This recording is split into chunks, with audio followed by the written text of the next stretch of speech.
Kristen, yeah. Okay, so I reckon we get going and then welcome the four if they come along. So welcome back to Rethinking Organisations, session 2. Good to see you all, and definitely for the New Zealanders, it's a much nicer time of the day, I think, to be doing this anyway. There's the nice times of the day, but to be doing this. So Brian, just to give you some context, we've got a range of different speakers, but if they are European, then we all need to change our time to later in the day, and Western Australian time, and that means for the New Zealanders, that's their kind of Friday evening. So that is dedication for you. Yeah, so today, session 2, today we've got Bryan on guard with us, which is really exciting, and I know that you're going to have a great session today. But shall we just do a check-in to get our heads here and get ourselves here? And I wondered, given the topic that we're going to be talking about and thinking about this morning, which is around development, I wondered whether a good check-in would be thinking about a time when you feel like you've grown personally.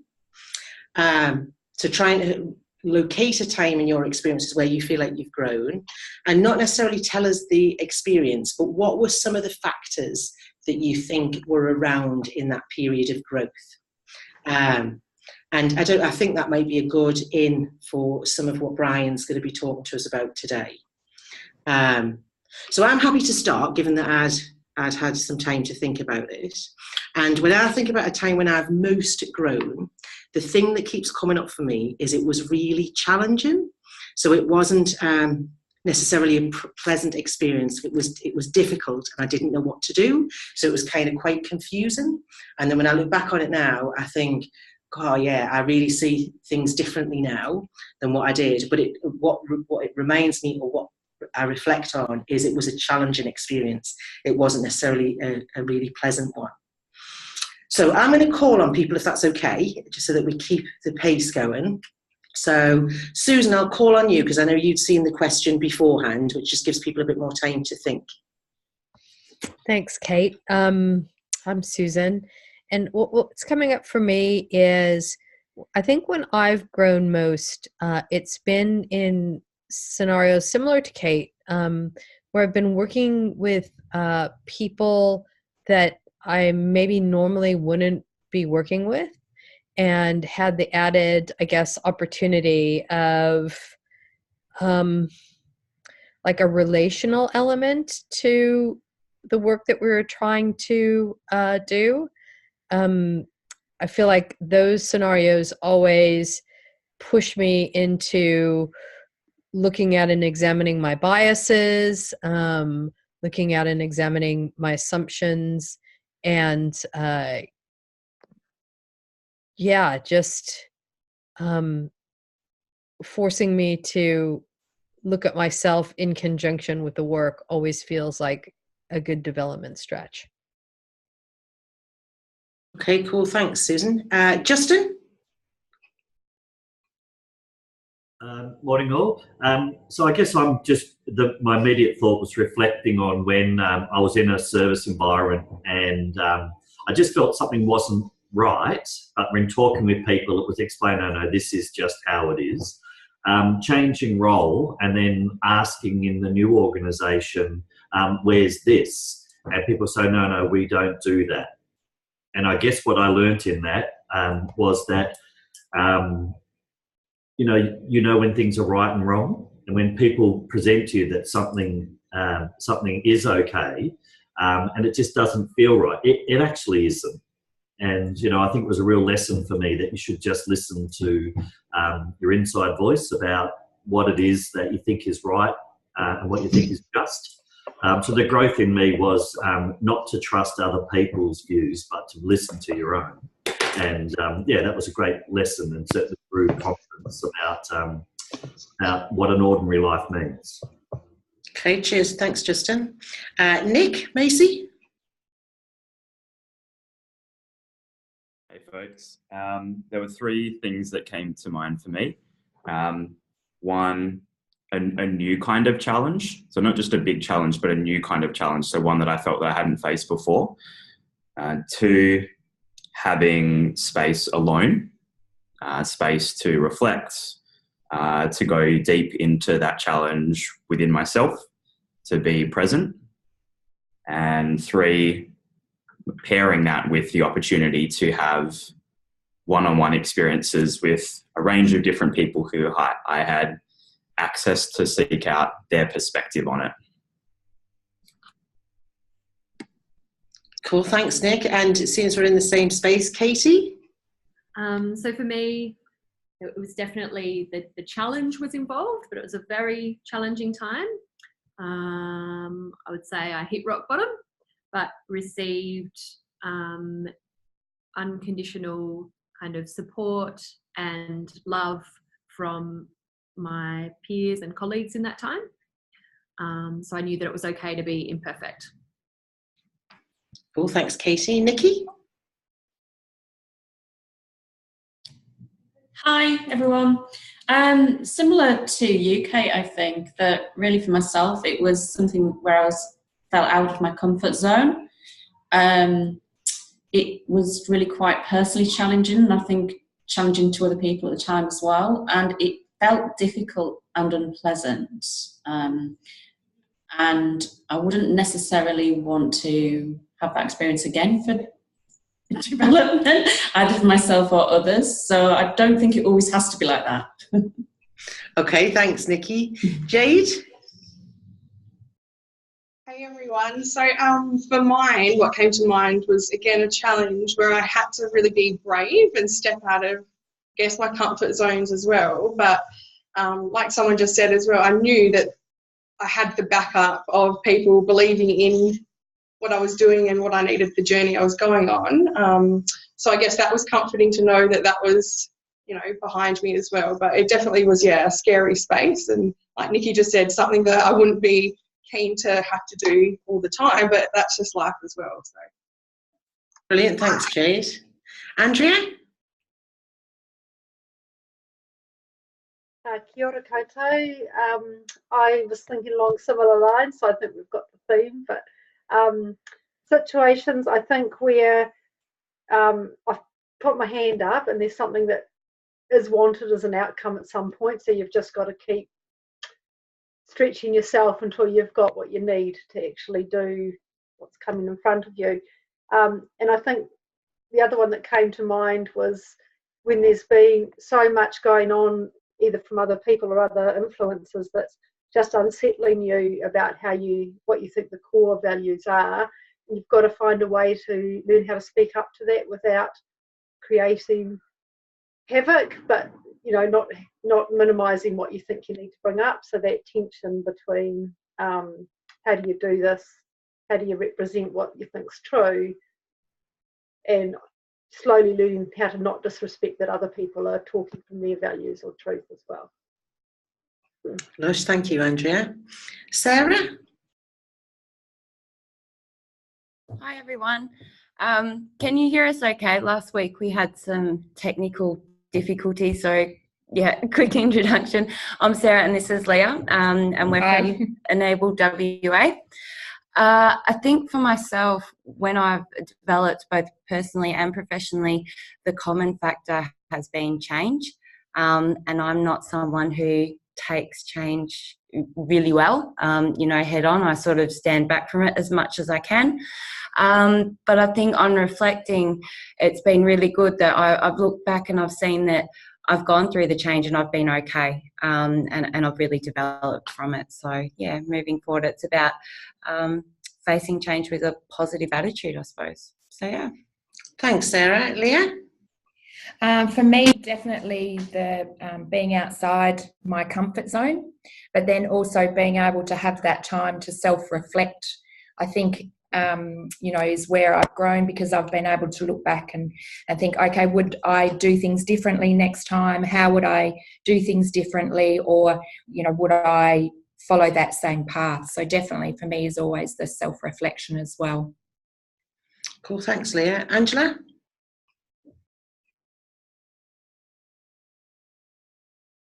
Hi. I think the theme of it, having a lot of conflict involved and also really highly charged emotions for people. I think it was, the outcome being important to everybody. So, yeah, that's mine. Okay. Cool, thanks, Angela. Alicia? For me, I think, I was definitely out of my comfort zone. I think I was kind of sick of where I was at the time, so I was ready to grow. And I guess a factor for me as well in that particular time was that I had the support around me and I was safe to fail, and I could be honest with myself and with others. So, yeah. Brilliant, thanks, Alicia. Kate? For me, it's always painful, but the pain is actually the opportunity. They just go hand in hand, and it's always a kind of growth through difficulty, challenge, and the work that I bring to whatever that challenge is. Gosh, thanks, Kate. Wendy, Francis? Hi, everyone. My very similar themes, I think, coming through. And my experience was when I was young and starting out in a new role, and it was, I had no clue really. But there were, people who were around me that I could draw on and learn from. And there was also the space for reflection and also opportunities for me to be successful and then develop some resilience and capacity. Thanks, Wendy. Denver? Yeah, similar. I was going to touch on it at the time. Resilience was probably something that I learnt to draw upon and to work out of at a time when resilience probably was the least characteristic, I guess, that was being shown by the majority of people. So learn to be resilient in the midst of adversity and really overcoming realising that keeping an open mind in the midst of adversity can be Thanks, Denver. And Monique? You're on mute, Monique?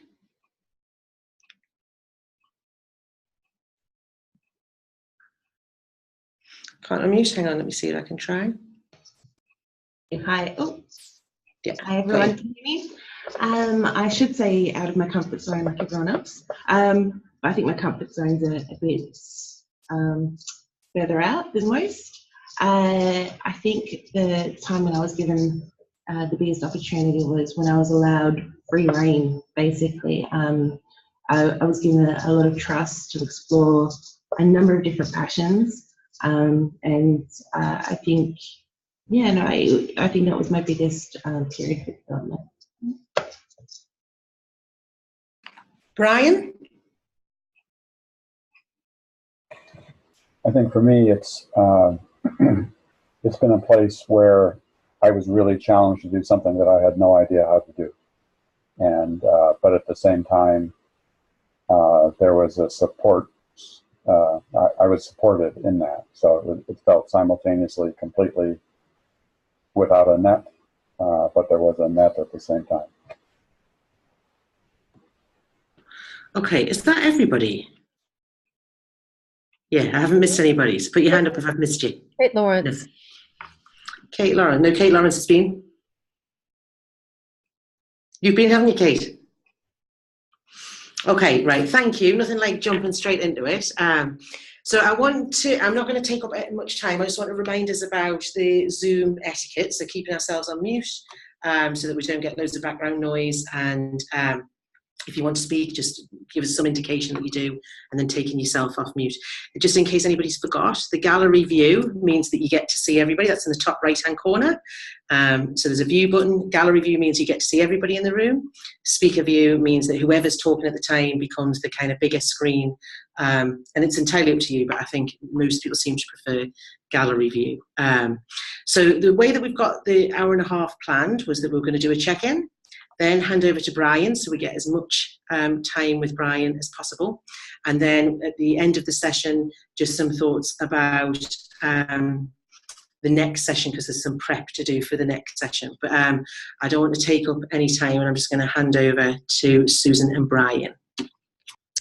Thanks, Kate. Thanks, everyone. Brian, just as ever, so grateful for your generosity and being here. I think that it goes maybe not without saying, but I think it's important to note that Brian has been a significant teacher of myself and Kate for the past couple of years, and what we've learned from him is reflected in this course and a lot of the teaching and I guess development opportunities that we have created for the sector and beyond. And one of the most, I guess, profound things that I learned from Brian and the work is this notion of the workplace being the ideal place for us to do our ongoing psychosocial, personal, and professional development, and how workplaces have in many ways kind of shirked their responsibility as those communities. We go through our childhood and we do this stuff in school, and then all of a sudden we get into the workplace and we pretend that those same dynamics don't exist. So not only do we pretend they don't exist, we don't cultivate them to support our ongoing development. And so coming to especially the work in this sector with that lens and that mindset, I think has the potential to shift a lot of things. So without further ado, I'd just like to ask Brian to maybe give us a little bit of an intro. Maybe you could respond to what you just heard in the group and give a little bit of an intro on your background, how you've come to be sitting in this virtual circle with us today. Thanks, Susan. Thanks, Kate. You seem to think I do this out of the good of my heart, but and maybe there's a part of that. But I'm when you're asking about the time that I'm learning and developing, the time that I'm learning and developing is kind of right now. I feel like I'm going through a huge relearning, redeveloping in almost every aspect, and that includes meeting people like you and figuring out how this actually works in the world, as opposed to in a small, somewhat strange company in Los Angeles, California. So all of your responses, I think, were right on the money, and there's a way of weaving all of that into a tapestry that I think gets a bit richer and has a bit more rigor to it. So I'd like to talk about that a little bit, and I can give you a thumbnail sketch of who I am and how I ended up talking to you tonight. But just enough to get going, and then I'd like to really kind of get into what I think we're facing as a world today, both as the entire world, us as a species, but then us in our workplaces, us in our real lives, facing very real situations in our for what we do for a living, what we do in our families, what we do in our communities, what we do in our countries. I think those are all extremely relevant and maybe even primary in this notion of development. So it's starting to feel like a long time ago, but when I was a kid, I wanted to be a scientist, an astronomer specifically. The very first thing that I bought when I was 13 years old was a telescope. And I used to spend a lot of nights when it wasn't wintertime out looking at the stars. And always assumed I was going to go that direction, but somewhere in high school and then in university, I don't want to date myself, but the computer revolution was just getting underway. And I got bit by the computer bug too. They both of them had kind of a sense of just unimaginable possibility to them. Looking at a little fuzzy spot in the telescope and trying to wrap my head around exactly how far away that galaxy was, and you can't You can't think in terms of hundreds of light years and have it make sense to your brain. And I was having that same experience with these new computers that would do millions of calculations in a second. Unfortunately, that was back when a computer filled an entire room, and those things fit in my cell phone now. But so it's been a long way. So graduated from university and went to work out in the corporate world, primarily in the automotive sector here in the States.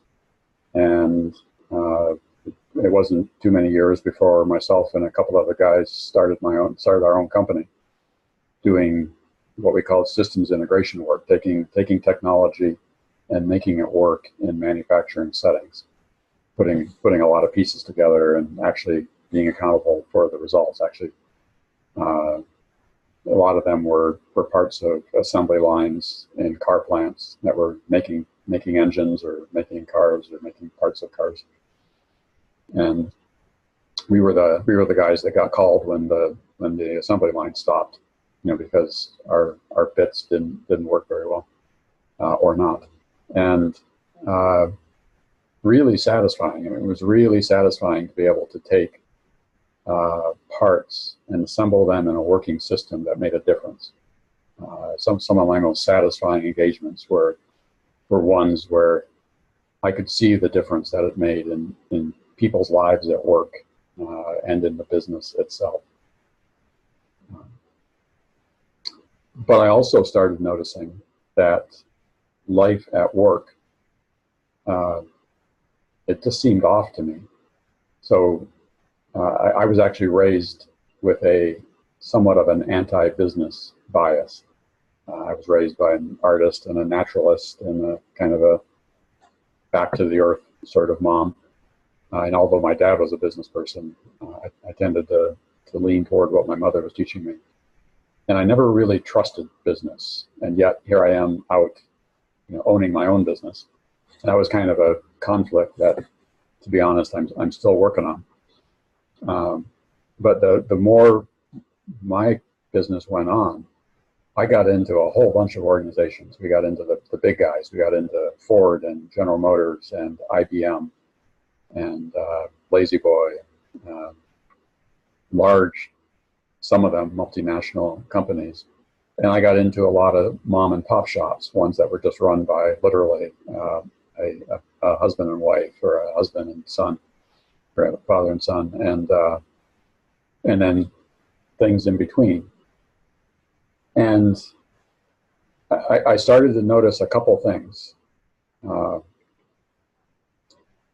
I was trying to build my own company, my own organization, which at one point I got up to about 50 people. So not huge, but not just 2 or 3 people. And I was starting to ask myself the question of, I know I don't want to work for corporate America. I know I don't want to work for the man. I wasn't entirely sure why I didn't want to, but I knew I didn't want to. And yet I was seeing all these examples from big to small out there, and none of them seemed very compelling. None of them seemed like something that I would want to do. Quite the opposite. Most of them seemed like places of drudgery. They were places where people went and kind of traded their life for money so that they could have a life someplace else. And not true for every single person there. There were usually a handful of high potential people that seemed like they got to do cool stuff and seemed to be excited about coming to work at one end. And then at the other end, there was another group of people that were actively hating it and actively kind of like, rebelling against the system. And then, but the majority, the middle of the bell curve somewhere was just people that seemed kind of resigned to a life of doing what's necessary to make a living. And okay, maybe that wasn't revolutionary, but on the other side, the companies, because I started to get into more boardrooms and talking to the actual leadership and bosses, and most of the leadership and bosses kind of were making assumptions about the people, about most employees don't care, And the trick is to find the ones that care and then to hang on to them. The trick is to motivate them. We really got to find what motivates people, or the long list of things about kind of normal cliches about managing people. And I was often on both sides of the union. We had strong unions in the plants, and I would work with the unions, but I would also work with the bosses that were working with the unions. And the inability for the two sides to not only talk to each other, but to actually have a meaningful ability to meaningfully co-design something that made sense to both of them was starkly absent. And the more this went on, I didn't know what was going on. I mean, there's lots of obvious kind of conventional takes to that. But if I'm left with, well, how do I grow my own organization?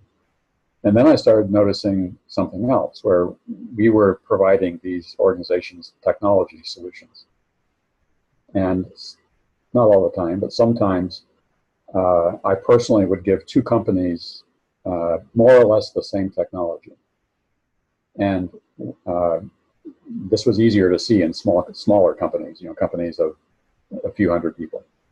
And in one company, I'm thinking of one company in particular, right in downtown Detroit, Michigan, heart of the automobile center. The company was run by a guy named Buddy Wallace. He was from the hills of Tennessee, but in this country he called himself a hillbilly. Very, very folksy, very down to earth, very practical guy. And the technology that I gave him, he kept on finding ways to put it to different uses. He kept on finding new ways to be creative with it and to wring just a little bit more value out of his heat treating plant. And he kind of kept on blowing me away by, it was a pretty simple thing that I gave him. And yet he turned it into this long-lived thing that lasted more than a decade of continuing to come up with new ideas. And then there were other companies that I gave the exact same technology to, and nothing ever came of it. It kind of fell apart, and sometimes, in the worst cases, would turn into a finger-pointing conversation of somebody wasn't doing their job and this wasn't working, and somebody in the company was wrong or I was wrong, and no value was created, no innovation happened, no improvement to the business, certainly not to the employees happened. And I'm wondering, what's the difference between these two? It's not the technology. It was the same technology. Hopefully it wasn't me, because I was the same person in both cases, or my company was the same ingredient in both cases. I started wondering if it was something about the organization itself.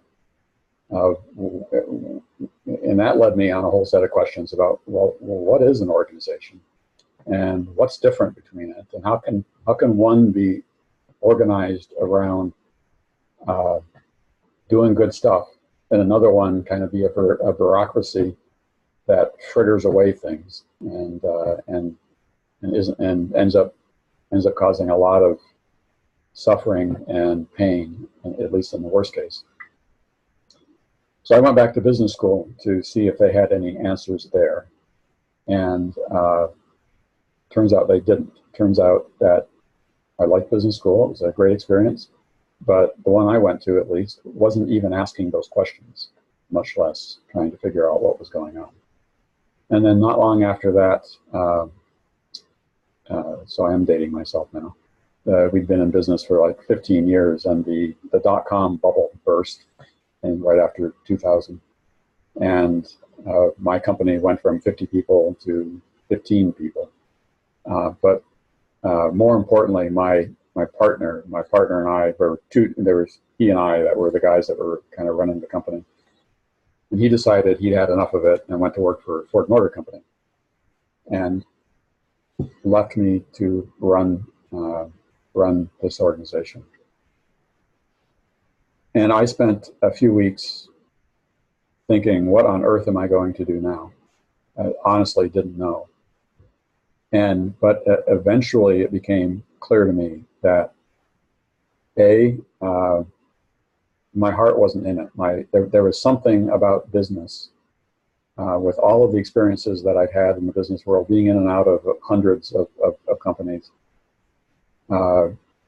We'd successfully built a company that was different than others. People to this day say they liked working there, but there was something missing, and I just didn't trust the whole thing. So I walked away from it. I found everybody in the organization jobs, and then shut it down, and then left the States. I went to Santa Fe, New Mexico, here in the States, and really, without knowing what was going to happen next, read 100 books and started kind of questioning, is there a different way? And by apparent synchronicity, I ran into this company called Decurion, and they were a small family-owned, 1,500 people, family-owned business in Los Angeles, California, a place that I had no interest in living, by the way. And they were working on something that they called a developmental organization. And the guy I ran into, who was architecting the transformation of this company, started talking to me, and he goes, "Bryan, it's not that there's something off in business. It's not something that there's inherently something wrong with business. It's that business doesn't operate in a whole and healthy manner. It's a bit immature, it's fragmented, and it doesn't know how to hold, organizations don't know how to hold the complexity of everything that's going on. How to be in an excellent value generating business model, while at the same time being in an excellent people development model at the same time, and putting those things together as one thing." And the more he talked to me, the more I'm like, oh, okay, I'm in. And a few months later, I was working here at Decurion. I came in as their head of IT, and I've been here for 13 years now. And talk about development. This has been a place that echoed some of your check-ins of it.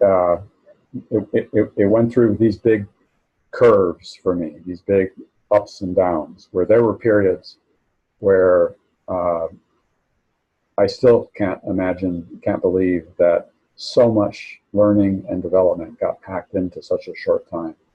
I feel like I've been kind of completely reshaped over some of that. But there were other times that I had no idea whether I was going to make it. I was pretty sure I wasn't.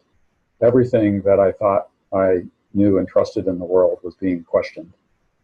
And there were some dark nights where I didn't see any light at the end of the tunnel. And those, I've been through at least 3 or 4, maybe 5 of those cycles in the 13 years. And the same kind of paradoxical hints that I heard in your check-ins of, man, I wouldn't trade that for the world. I think in many ways it saved my life. And man, I'm not sure I want to go through that again. I've got a different understanding of it now, but that's now. And turns out I'm facing it all over again, even as we speak. I don't know whether I'm emerging out of a tunnel right now or not. I can't tell whether that light I'm seeing is a train or an exit. So time will tell at the moment. So what I'd like to, if that was kind of how I got to where I am, I'd like to do 2 things. I'd like to tell a little bit of the story of Decurion and the organization that we've built here, and some of what I think we've demonstrated as a living example of what's possible, or a living, I don't think proof is too strong a word. I think there's a handful of things that we've proved are possible. And then bring it up to the current moment, literally today, I think there's some things that I do different if I had to do it over again. And we're in the process, I'm in the process right now of reconsidering some of those things. Does that sound like a way through? So let me give a little bit about Decurion first. It's a 70-year-old family business. Obviously, I'm not one of the family members. I'm part of the executive team. And starting about 20 years ago, we went through this huge transformation where we took a third-generation, fairly well-to-do family business that, if any of you have experience with family businesses, the third generation is right about where they start to fall apart. All sorts of unhealthy things start to creep into the organization. They start to become complacent. Nepotism starts to really show up. People are in roles because of what their last name is, not because they're qualified for it. They've been in the marketplace in whatever business they're in for a long time, and competition is starting to show up. And the idea that, in this case, Granddad had, isn't working as well as it used to some number of decades ago.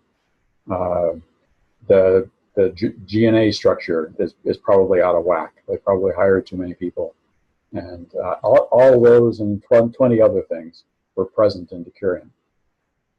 In a space of a short number of years, 3, 4, maybe 5 years, we changed that to 180 degrees to the beginnings of a professionally managed company that has human development at its core and is run by both values and a purpose that is infused in everything it does. So what I call it the beginnings of a conscious company that's run at a higher level of consciousness about who it is and what it does in the world and for everybody that it touches. That's an audacious, in my opinion, from where I sit, that breaks the rules of what conventional wisdom says is possible. Conventional wisdom says you can't change an established company. Once it's off and running and it's that big, you can only do that in a startup company. We did it in, at that time, a 50-year-old company. Conventional wisdom says you can't fundamentally change some underlying culture of the company. And we pretty fundamentally changed the underlying culture of the company. Interestingly, without changing who the company was, but the underlying culture of what was effective. And then conventional wisdom says you can't bring in things that aren't normally accepted in business, like vulnerability and willingness to deal with emotion and hidden things, stuff that's not normally talked about, and do that in ways that kind of honor and respect both the individual and the business at the same time. That's one of the easiest ones that we prove. We proved that not only can you do it, but there's huge value to doing it for the people and for the business. It's kind of one thing. So if you, just to kind of set this stage, because all that probably sounds a little abstract and hard to figure out what I'm talking about. There are 4 things that if you came to Decurion, you'd probably notice. And these have been in place now for a good 15, 17 years, something like that. One of them is that we deal with something, we are continually working on something called learning community. We call it actually building community. And for us, learning community is pretty different than just working on stuff collaboratively. Learning community has something to do with collective intelligence and has to do with a place that people have the freedom, perhaps even are called to be themselves, but not just themselves in a small version of themselves, but are invited to be themselves in their whole self. And so it's an interesting place where in community, which we often do in circle, in circle, we're invited to work on something that we don't know how to work on. Both us as the whole circle, but also us as individuals, take on challenges that we really don't have an idea how to fix. But also engage in a set of practices like I statements and identifying where each of us are with our own assumptions and beliefs, and systems thinking to be able to think bigger than just the current moment or the current what to do next. We're really invited to build something that's bigger than the circle and bigger than any individual. And when I hear people talk about their experience of learning community,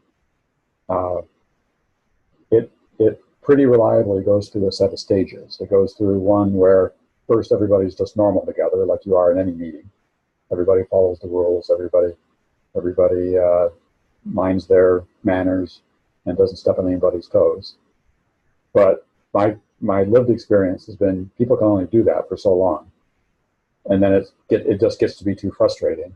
So then chaos breaks out. All hell breaks out, and people try to kind of reorganize themselves and get to the real conversation and figure out what's going on and fix the team, and can't we all just get along and do something big?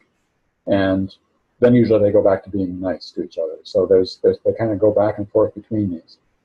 But we've learned that under the right conditions, often there's a moment where people let go of preconceived assumptions, preconceived identities, preconceived knowing what they think is going on.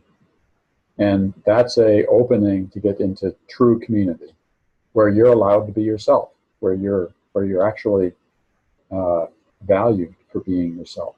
And a different type of listening happens, a different type of acting happens, a different type of, it's almost a healing space for people and the organization. And a symptom of that, a byproduct of that, is it's a very high quality place to deal with complex situations.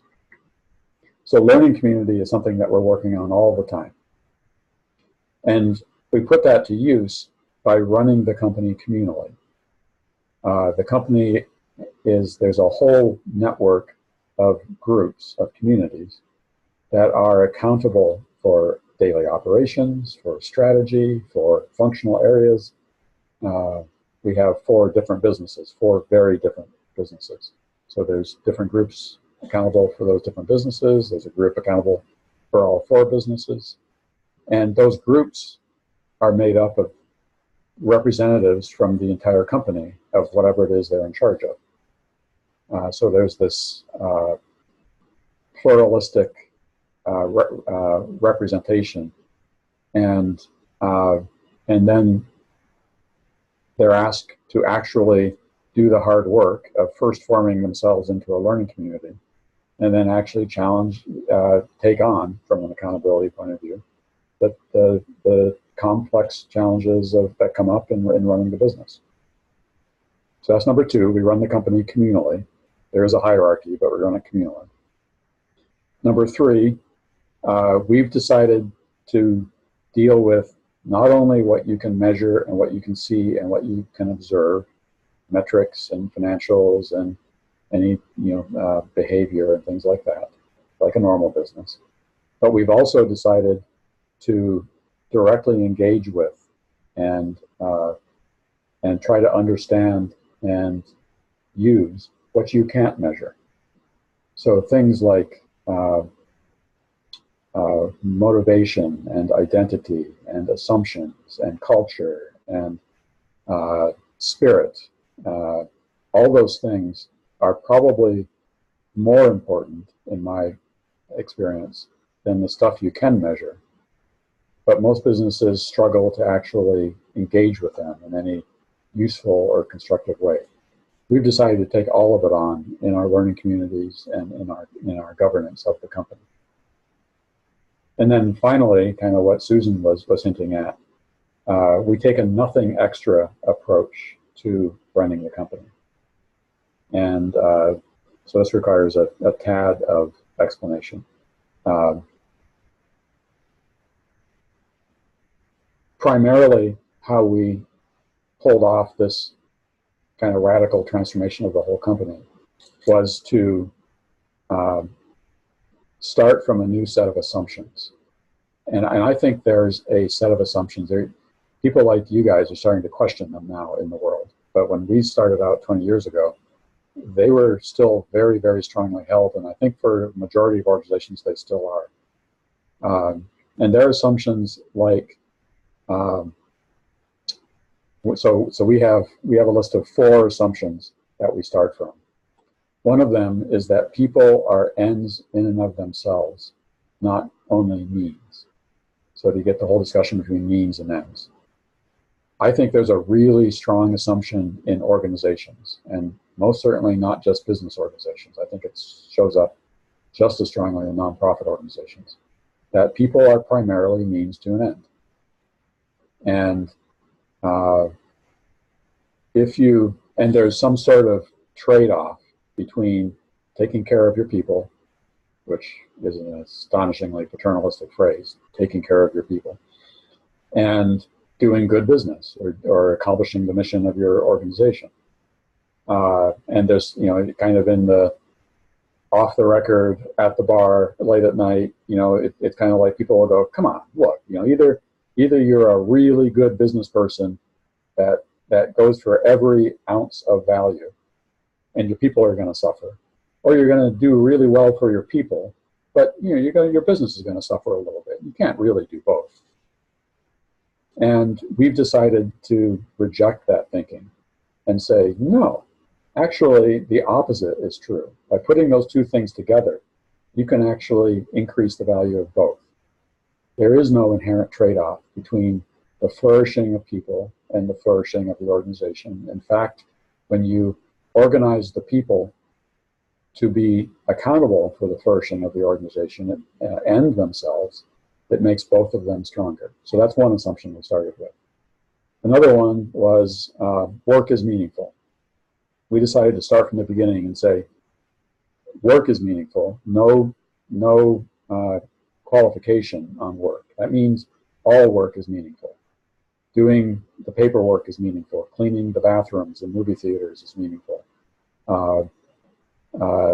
And I think that directly contradicts a assumption in corporate America, in this country, corporate life in the world, I think, that says, work is mostly drudgery. And if you're lucky, you get to do some meaningful work. If you play your cards right, if you have a good sponsor, if the luck falls your way, you're going to get a chance to do some meaningful work in your life. But you have to do the time in the salt mines first. You have to kind of put in your dues before you do that. We decided to throw that assumption out and say, nope, we're going to design it so that every job has the possibility to be meaningful. And then kind of I'll jump to the nothing extra assumption. It turns out that there are thousands of things that your organization needs to do in order to be a world-class organization or whatever it is you're trying to do in the world. You can use everything that needs to happen in your organization as the curriculum for developing people. You don't need to send them to seminars as a primary thing. You don't need to have development programs as a separate thing from their day job. You can organize the actual operations of your organization to be the development program, to be what it takes for people to learn and develop. So we set out with those assumptions and ended up building this company that has been doing this now for I've been here 13 years and was doing it when I got here, and then we've progressed it since that time. So for me, it's beyond an existence proof that this is possible. Let me pause there. I'm talking a whole lot. How am I doing so far?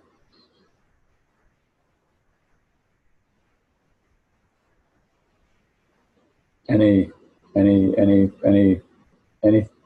if I'm doing my job, I've stirred you up a bit. Well, my goal in this is to destabilize you a bit. And I'm looking for the moment when you go, I don't really believe that, or that can't be true, or that might work in California, but that wouldn't work where I work, or 28 other things that might be coming up for you. So if I'm not getting that with you guys yet, I'm not trying. I need to try a little harder. So is any of that coming up for somebody yet?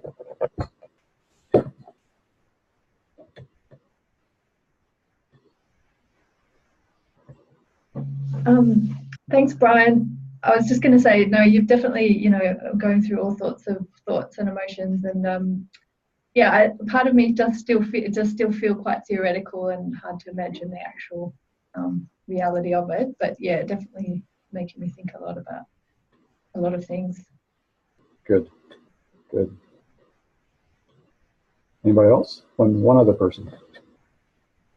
Hi, Brian. I'd just be really interested to know, I suppose, again, the theory behind it, but how in practice it's actually working.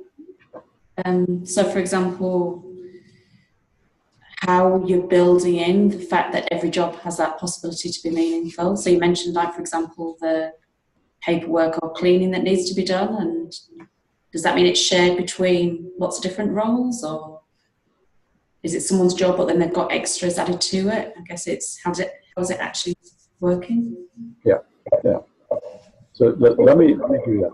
Let me give you an example. And I've got the example that I normally use. I love because it's so it seems so impossible. It certainly seemed impossible to me the first time I heard it, and then I got to witness it actually happening. First, let me give you a framework. I saw a question in the comments that people were wondering. Somebody was wondering about, Kate, you were wondering about the difference between learning and growth. And let me take that a little bit further. So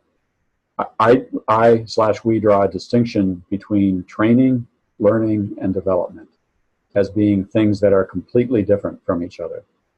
And I've noticed in the world, particularly in the learning and development world, strangely, those words end up getting used interchangeably a lot. So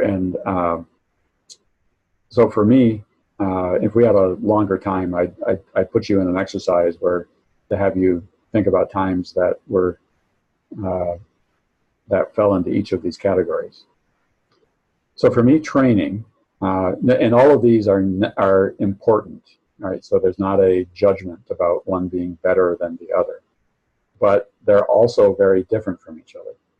So training is primarily the process of pouring knowledge into you and having you being able to repeat it reliably, consistently, and accurately. So if I'm going to train you on how to use Microsoft Word, I'm going to tell you a lot of things about Microsoft Word, and if we're successful, you're going to remember how to start it. You're going to remember where the different pull downs are. You're going to remember what to do when this happens. But there's not a lot of integration in that other than just learning, being able to respond with stored knowledge when a certain situation comes up. And in life, there's all sorts of things that we need to be trained about. We need to be not just computers, but there's all sorts of systems and processes in our work life. My wife is still training me on a set of things that are sometimes don't go as well as they should. And it's literally kind of just can I do this task when I'm supposed to be able to do this task? That's pretty different than learning. So learning in the highest, if you raised it up to its highest potential, you look at our best universities, you look at our best places of both children and adult learning. And there's still a process of knowledge acquisition, but it's not just knowledge acquisition. It's taking knowledge, and usually knowledge from multiple dimensions or multiple fields or different aspects of a situation, and integrating it in a way, embodying it in a way. I mean, really being able to understand it at a different level and saying, so it's not just regurgitating what I took in, but being able to integrate it in a way that I kind of make my own, and then maybe even take it further, maybe be able to take what I took in and make logical inferences from it, or deductions, or to extend a field. Learning is crucial in life, of course, and it's this taking in, digesting, integrating, embodying, extending sort of process. That is pretty different than development. Development, somebody pointed out a while ago that the root, the word root, has something to do with develop. Development is primarily a taking away from, a peeling of the onion, a pulling away of sets of things that you thought you knew or that you used to understand the world that are no longer constructive for the life situations that you're facing. So it's a letting go of knowledge. It's a letting go of perhaps worldview or a mindset, or which is why, again, in your check-in, most of you pointed to how hard it is or how destabilizing it is. It's just built into development that it's destabilizing because your current understanding of the world is being rocked, and somewhere, if you stick with it long enough, a new understanding of the world is emerging on the other side of that. But the in-between places is very nebulous, is very groundless, or the foundations. And then I would take that a little further. This is a new understanding that I have that I didn't have 10 years ago. I got the developing part, the unveiling part of it, but what is it that is being unveiled? What is it that is at the heart of the onion? And my current answer to that is that it's your true self. It's who you actually are. It's who the organization actually is. It's who the industry actually is. There's something that we put a bunch of stuff on as we go through life. We adopt a bunch of strategies, success strategies, defense routines, ways of coping in the world, ways of being successful in the world, that don't have a ton to do with who we actually are. And developing is a process of examining that and going, how much of all this stuff is actually useful to who I want to be in the world or who I am in the world? How much of this is useful to who the organization is in the world, and how it could play its role? So one of to get to the bathroom story, one of the things I would like to challenge over and over again, challenge you guys and challenge kind of the conventional wisdom, is I hear a lot of people saying, well, I'm a lifelong learner. Of course I want to develop my entire life. And my question is, why? Learning for what? What are you developing for? Is it in service of something, or are you just building up a warehouse of knowledge for the learning part of it? I think there has to be something in service of it. So the bathroom story is an example of that. One of our main business, the business that Decurion started with, is movie theaters, which I thought was, when I first heard about it, I was not very impressed. I mean, how hard can it be to run a movie theater? I was just coming out of an industry that built motor cars by the millions, and how hard can it be to run a movie theater? You just put it up on the screen and you take people's tickets and you're done. Man, was I wrong. There was a whole lot to it. And one of the problems that's been with movie theaters since the beginning of movie theaters for 100 years now, over 100 years now, has been keeping the bathrooms clean. Long before decuring was around in the 1910s and the 1920s, there are actually old documents about how to run a movie theater, and there's a chapter on how to get people to clean the bathrooms, and which I just find hilarious. This is not a new problem. And I don't know if any of you are parents like I am, but you might be able to imagine the problem when you realize that most of this was done with teenagers. The theaters are run with teenagers, and it's a summer job for a lot of the teenagers, where they're only going to be there for 3 or 4 months, and their primary job is to clean the bathrooms multiple times a day, not just once, but probably a dozen times that they're going to go in and clean the bathrooms. And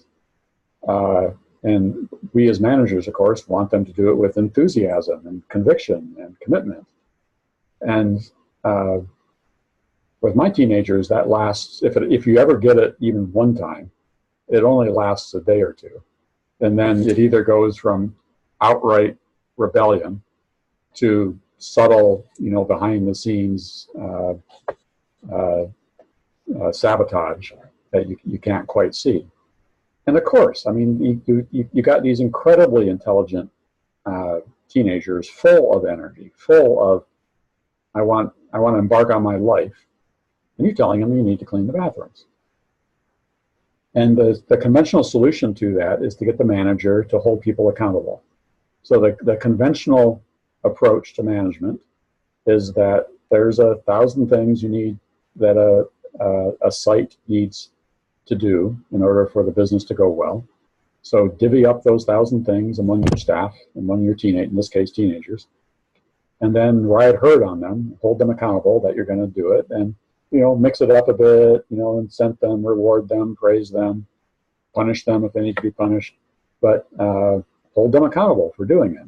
And the best managers seem to do that well, the worst managers don't. Our solution to do that was to get rid of the managers. So this is where it all comes together in a piece.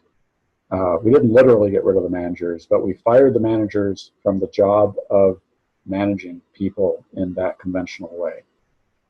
And instead, the first conversation that we had with teenagers when we were hiring them was what do you want to be when you grow up conversation. What's interesting to you in life?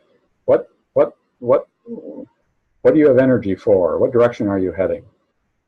And we got all sorts of answers to that, all the way from there are a certain number of teenagers that want to be president. There's some that want to be doctors or lawyers or mechanics or, florists. There are others that don't know exactly what they want to be, but they kind of know a direction they want to go. I'm interested in working with people. I'm interested in politics. I'm interested in engineering, and there's others that don't even have that clarity, but they know what they don't want to do, and they have some values maybe of what they want to work on. So no matter what they said, we said, okay, you're going to be with us for at least a few months, maybe a few years, and we're going to get busy preparing you for your life, whatever it is that you want to do in your life. And then the second thing that we did was we started teaching them how to run the business. So one of the first things that you have to do when you want to run a business is to teach them the profit and loss statement. So literally very early in the first handful of days, they would start getting plugged into a regular process that we have with letting the teenagers, structuring the teenagers to actually be in the process of running the theater. And to do that, you got to know how the revenue comes in at the top. You've got to know what the different factors are that make the revenue go up or go down. You've got to know what all the expenses are in the middle. You've got to know what it takes to run the building at the bottom. You've got to know how the money, if there is any money left over, how it falls out the bottom of the profit and loss statement. And then you get the teenagers engaged in actually making decisions about a day in the life of the theater, and then a week in the life of the theater. And you get them involved in putting the business plan together for here's the film that we have, here's what's going on in the community, here's factors that need to be considered, help us think about this and get a plan for the day. And then one of the cool things about the movie theater business is that every week is unique. You have a new set of films each week that play very differently than any other week. And for that matter, each day in the week is different. A Wednesday is very different than a Friday, which is very different than a Sunday. Different people come in. The volume is different. The dynamic in the building is different. So you get to kind of test these business plans every day, every week. And you're with the teenagers going, okay, this is how we thought it was going to happen. What actually happened? And given what actually happened, what should we do now? What should we adjust to make an improvement for the next day? And so you got two things going on at the same time. The teenager is being rotated around the theater, working on becoming president, working on becoming a mechanic, working on becoming an engineer or whatever. And we're teaching them both direct skills and meta skills as you're rotating them around. You're teaching them how to work with coworkers. You're teaching them about scheduling. You're teaching them about personal discipline. You're teaching them finance. You're teaching them leadership skills. You're teaching them the difference between innovation and operations. All of these things that apply directly to their lives. And we're explicitly, through ongoing touch points, making the connection directly to their lives. And you're inviting them into running the business. So they're developing their life and they're developing the business simultaneously by whatever shift they got today, because we're explicitly making that link. And it turns out that when you go through that process, you make a discovery about the bathrooms. You make a discovery that up at the revenue line, that one of the most important things that drives revenue is repeat business. And it turns out that repeat business tends to, not always, but a majority of the repeat business is couples. Either couples of all sorts, but typically men, women. And when it is a man-woman, typically the woman makes that choice for the repeat business. Sorry, guys. And it turns out one of the major factors for repeat business is a clean bathroom, at least in a lot of the surveys we've done. Now when the teenager is cleaning the bathroom, they have an entirely different context for the task that they're doing. The task is no longer just a task. It's something where they're working on a whole set of skills for their own personal life. But they're also working on deploying a business plan for that day that they've been part of designing. And they're accountable for a whole because they want to be, because they've been pulled into kind of unleashing the potential of the building, of the site, and their own personal potential. And they're in that ongoing unfolding of what's possible in all of it. And that pulls a different dynamic. That pretty quickly pulls a different dynamic. Not 100% of the time. Is there still a small percentage of the people that can't find the meaning of that? Sure. Are there overachievers that eat that up and want to do more and you can't keep? Sure. There's a whole dynamic range in that. But on average, it's pulling people into a different conversation around meaning at work, around development at work, around all three: training, learning, development, and what it means to come to work. You're not just there to make spending, but for the teenagers to earn some beverage money for the summer. You're doing that, but you're doing so much more than that. I think that would be one pause place and see where that's left you guys.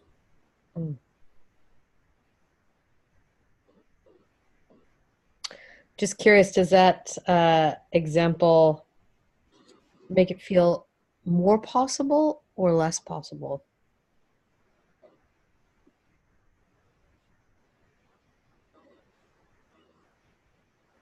Andrea had a hand up. Yeah, I'm just trying to unmute. For me, that resonates really well, and I can see that in very small contexts of working with 5 or 6 people in a group that we have got ongoing, but not understanding how you can get that flavour across a bigger group. So it's all happening in the big picture. That seems a bit, yeah. Yeah, we were in the theaters that we first did this with, there were about 100 people. Not only 100 people, but 100 people on shift schedule. So it's not the same people working every day. So you got different people coming in and out as you're going. And then we've extended this to our real estate business, our senior living business, and the home office, which is a much more traditional work environment.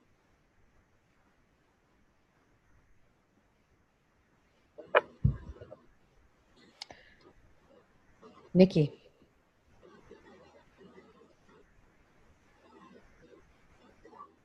Sorry, I still kept it on mute. I really like the idea of when recruiting people, asking them about what interests them and what do they want from life, not just from their job and their values, and then seeing how that can be linked in. I think that's something that we could do more of.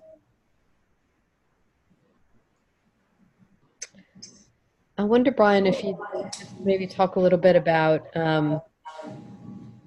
you know, and I guess in the work and the conversations we've been having over the past couple of years, and I think you touched on it in your introduction, which is the idea of when we start creating the conditions for this to happen in our small little teams, in this small little group, how that then impacts all of the other systems that we touch, as you said, our families, our communities, our countries.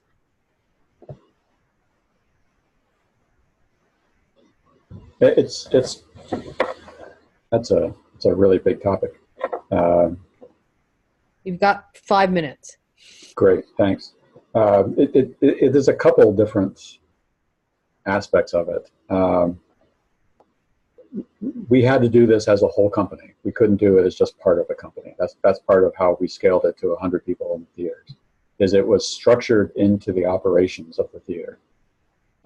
Every staff member has a touch point regularly in some of the settings every week, where we're talking about both those things: what's going on your life journey and what's going on for the business journey, and always putting those together over and over again back as one thing. And the learning communities that are in charge of running the operations are in charge of making sure that both of those things are being put together as one thing, not as separate things, not as a trade-off between one or another. So you actively have to design it that way. It doesn't happen by accident. If you let it run on its own, then all of the old assumptions creep in from the dominant culture. So there has to be a explicit emphasis and design criteria to do that. What we found over the years was that we don't explicitly work on people's personal life outside of work. We don't ask people to bring in their family issues or what's going on for them personally. We're working on what goes on at work.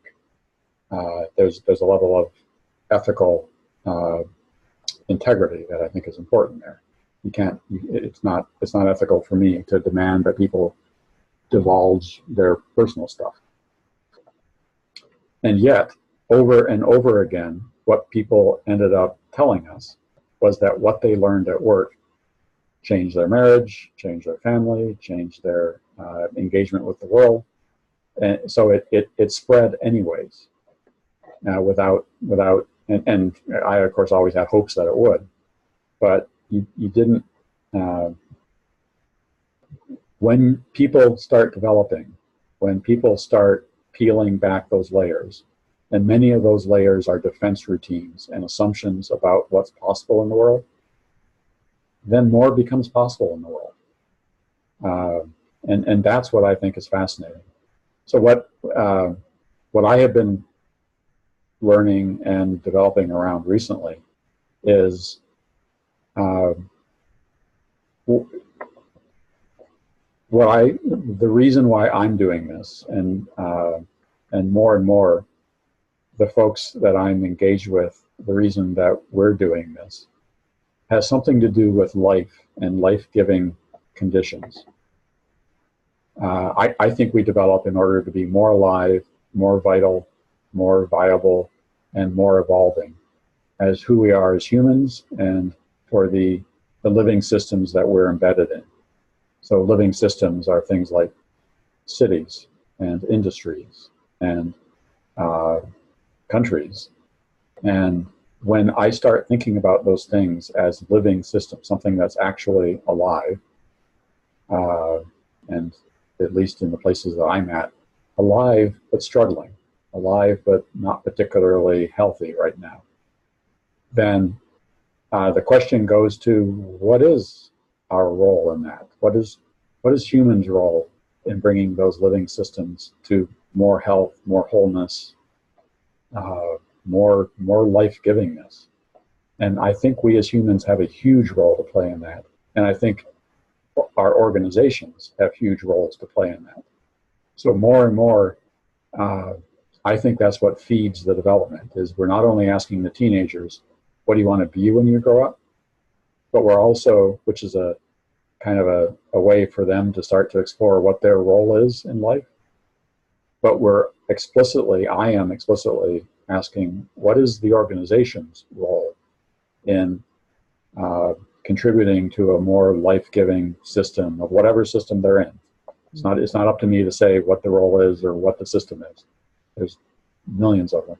Yeah, and I think, but I do feel, and maybe I'm just biased, that this particular system, if you want to identify it as a system called human services, disability services, providing care for those humans in our communities that have less accessibility to some of the privileges that we have as citizens. I feel like there's something in this particular field that is calling for this way of thinking about work and participation that seems to be coming to the fore quicker than it is in manufacturing or even education or some other areas. So I'm curious about that. And I'm heartened by that as well. I'm not in that sector, but I've listened to Kate and Avivo and our own senior living business kind of be in this for a while. And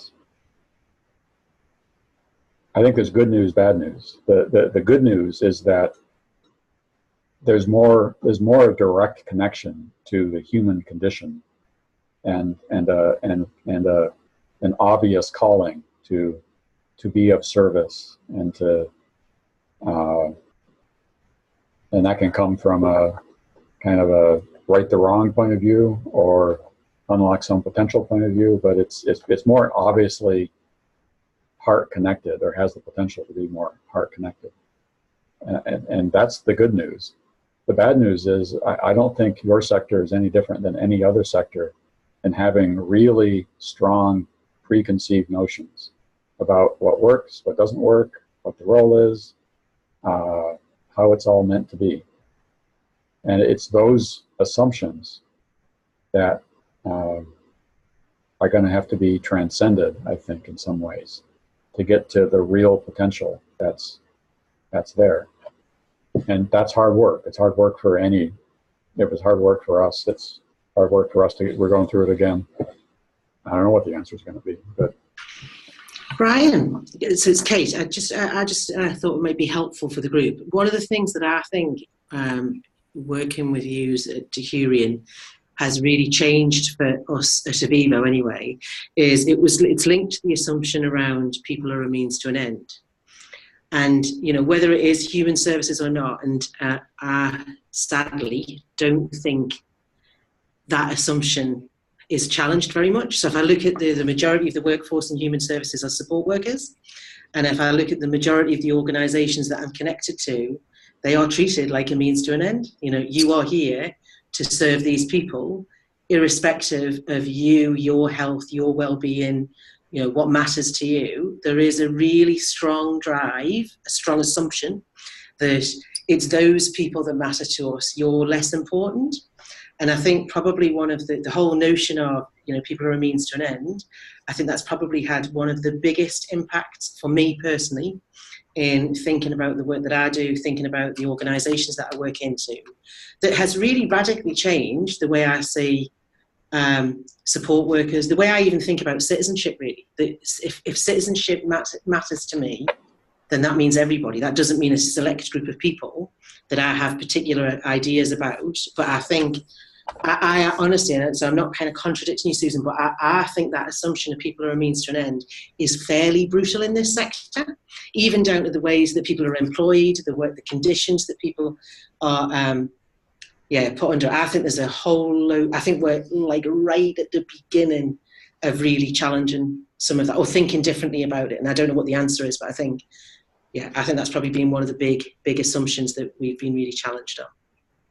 That's great. I don't know what it's like in your sector exactly, but in some of the nonprofits that I've experienced, people in those, particularly the ones with really meaningful missions, the ones that have save the world, make a big difference missions, sometimes the people in those organizations are more a means than they are in corporate for-profits.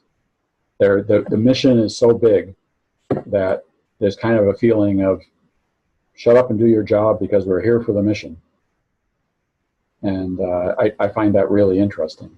And way over at the other end of the spectrum, if people are really ends in and of themselves, there's some deep regard and honoring of the uniqueness of every single living being, including everyone who works in the organization, and the realization that the potential of each human in the organization has something to do with unlocking the potential of whoever the humans are that the organization serves. There's no trade-off between those two, where I routinely see it being traded off. Absolutely. Look, Bryan, it's been amazing as always. I've recorded the session and I'll post it up to the YouTube as soon as. I'd love to invite all of you to maybe watch it again, maybe reflect, and post some questions. If stuff's coming up for you, post them in the Slack. Bryan will graciously, as always, respond or answer what we're thinking about.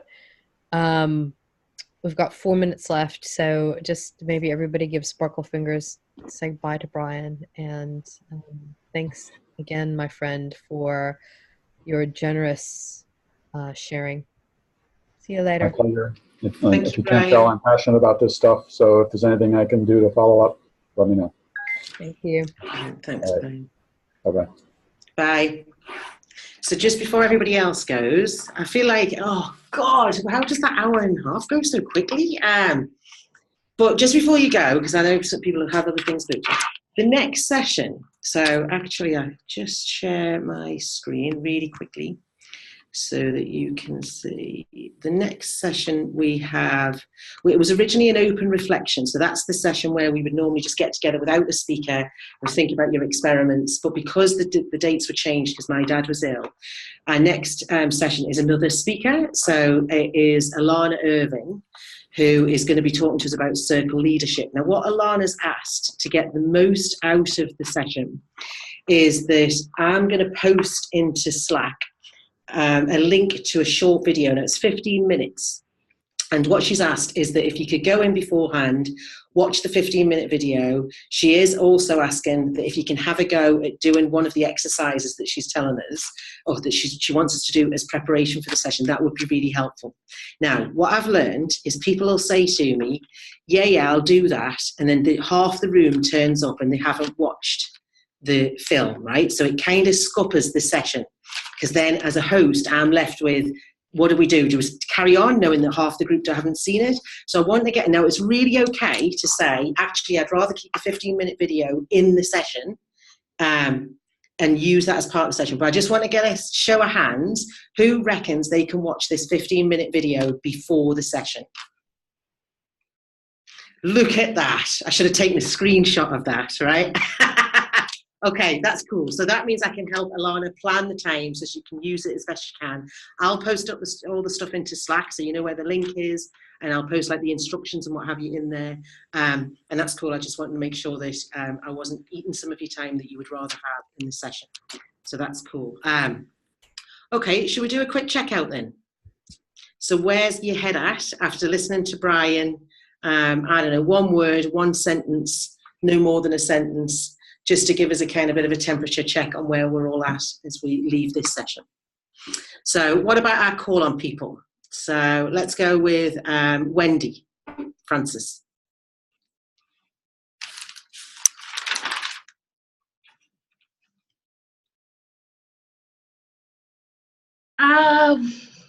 Yeah, my head's kind of full, I think, with it, and starting to think about, yeah, that's absolutely that challenge around people being a means to an end, and how we really think deeply about that, I think. And yeah, so yeah. Okay, thanks, Wendy. Nikki. I completely understand where Wendy's at with the because I feel the same, and I feel like there's an awful lot of work to do, but I feel hopeful, and I really enjoyed that session. Cool, thanks, Nikki. Monique? Again, on the same point as everyone else, I think in our industry, the people that are attracted to this sector will put themselves last anyway. And I think moving forward, they need to learn to trust themselves as much as we need to learn to invest that trust in them. Okay, cool. Thanks, Monique. Alicia?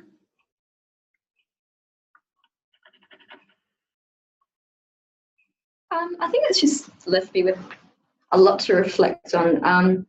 Something that I was thinking about was we co-design support plans or recovery plans, and we're working on goals with customers and whatnot, but what are we doing to do that stuff for our staff? And, you know, we're working towards citizenship for customers, but what about for staff? Like, similarities in that for me. So, yeah. Okay, cool. Thanks, Alicia. Angela? Yeah, well, I'm actually quite mind-blown, really. I just loved that discussion, and it's given me a lot of inspiration. Okay, cool. Thanks, Angela. Nick?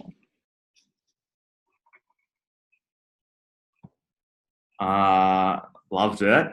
I'm really curious about this notion of conscious organisations. So one of my big questions is, and I really like the distinction between training, learning and development. So my question is, what are the practices and routines that cultivate development? Okay, cool. Great question. Justin?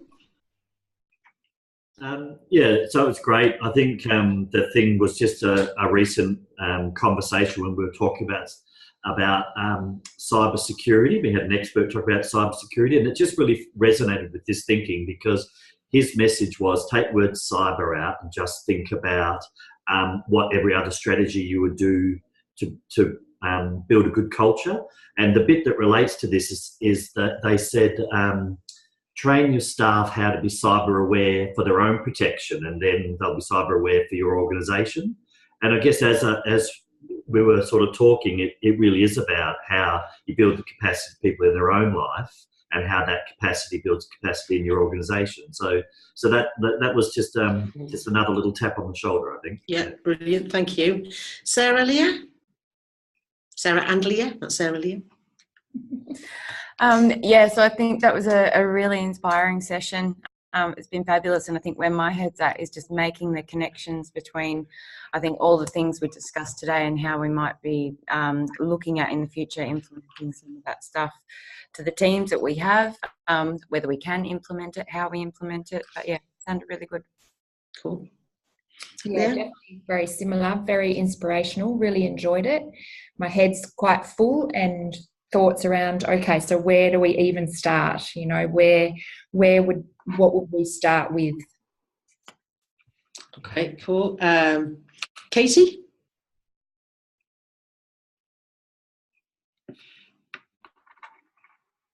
Thank you. Yeah, I really enjoyed that. I feel just really curious now. I feel like there are a lot of things for me that I want to know. Yeah, bits about the where do you get started, but also, yeah, what are the conditions that you need to have in place for these things to challenge these assumptions. Okay, cool. Thanks. Andrea? Full head and big bus going past.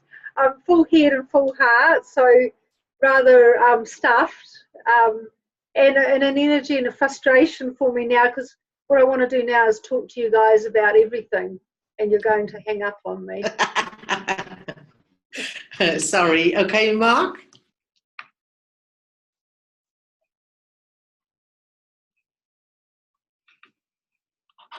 I really enjoyed the session. And yeah, I'm just really also interested in building capacity in teams. And I just find it really exciting. Getting people to be their best self. It really drives me to go to work, basically. Cool, thanks, Mark. Ruth?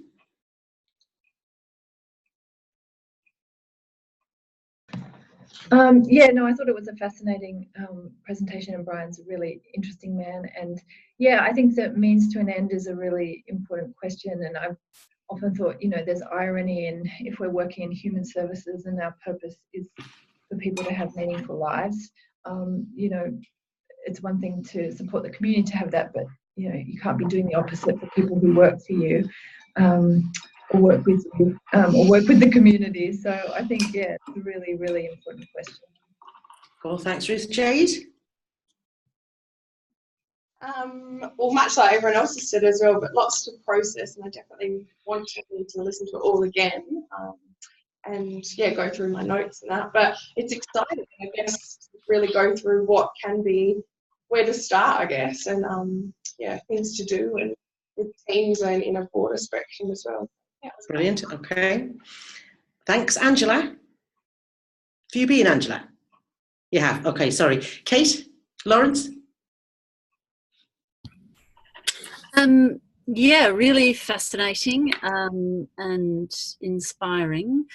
The two areas I'm really want to ask more about are how to bring emotions more deliberately and where that fits in all of this, and also the divide between work and home and how that works, how we can allow people really to bring their whole selves if we're still keeping that divide. And so just questions.